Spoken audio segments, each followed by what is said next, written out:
Hello my friends, and welcome to another installment of this indie game devlog for my upcoming game Survive Into Night, a top-down 2D survival horror game with zombies, indeed, but much more than that. And the biggest thing that I've been working on over this last week would be implementation of additional control support.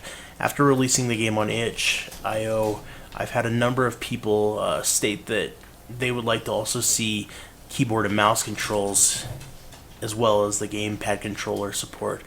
And initially that was a scary thought because I'm thinking, how do I transform the controls moving around and this cursor locked into the certain position and this fine-tuning that I've done against the movement and the interactions and the physics from joysticks and on the analog controller to keyboard and mouse. And as it turns out, it works pretty well. This game luckily is designed in a way that it's pretty simple to support keyboard and mouse, and so I've implemented it and it's working really well. I've just released the build. I'm hoping to get some feedback from some people and just, let them help me discover problems that I wouldn't have even thought of.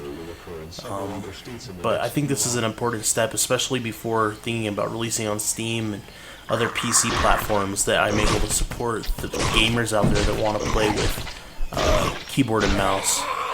I do prefer the controller, especially because I've got like vibration working and other things, but I do understand that there's plenty of people that do want keyboard and mouse, and I think it actually plays pretty well. I'm gonna have to continue working with it. You kind of see the control layout here. The standard control has movement, a sprint button, toggle flashlight, basic things like pausing your game, aiming the player around on a 360 dial, using your weapon or item, cycling through the slots, dropping your item, opening your inventory, picking up items, reloading weapons. Pretty standard. The keyboard and mouse actually allows to do all of this, and in some ways more. For example, there's a hotkey 1, 2, 3, 4 can let you quickly pick which slot you want instead of having to cycle through them. And you can still use the keyboard middle scroll button on the mouse to cycle through them. You'll use the left button to essentially use your weapons, fire your guns, and use items, and then you can quickly drop items just by pressing the right mouse button as well. So really there's an amazing amount of stuff that you can do. I've tried to use a layout that's pretty common with most PC games, although this is probably going to change a little bit as I find other ways to improve it and make it better.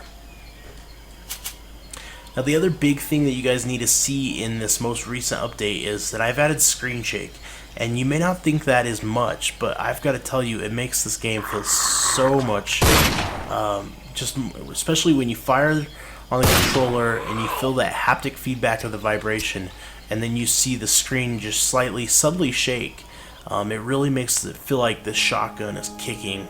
And there's a subtle screen shake to the pistol, but it's not as much as the shotgun.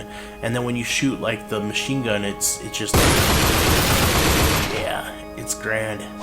No screen shake on the knife, however. I don't think that would be the right place for it. And there's also a little bit of screen shake when you're getting hit by an enemy, which also kind of just enhances the sense that you're being damaged. And I think it works out really well. I've got a cat on my desk trying to interrupt this indie game devlog. Number of other updates. Oh, explosives. With the screen shake, we have to add explosives. I'm going to be working on adding a grenade to the game. You'll see these explosive barrels. You can move them around. They're pretty cool. And you can destroy them. However, if you get too close, you'll notice I took a lot of damage up there. I'm just about dead. And if I can find an enemy, we'll go ahead and try to lure an enemy into here real quick. It's actually really satisfying. It's made me decide that I need a whole area in the game that's just dedicated to having these barrels, and that's why I'm going to be working on a new area called the factory shortly.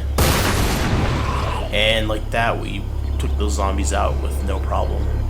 Anyways, my friends, those are the major updates. There's been a lot of polishing, a lot of improvements, working on new areas, adding new items and weapons like the hammer, and plenty of updates coming. I want to thank you for watching this indie game devlog, and if you haven't had a chance to check the game out, you can do so on itch.io, and it will be coming to Steam eventually. It looks like the zombie is straight up warping through the wall. That shouldn't happen. Now he's running backwards. You can tell I've still got a little bit of work to do, but that's okay. I'll be updating you guys again soon, and thank you. Have a good day.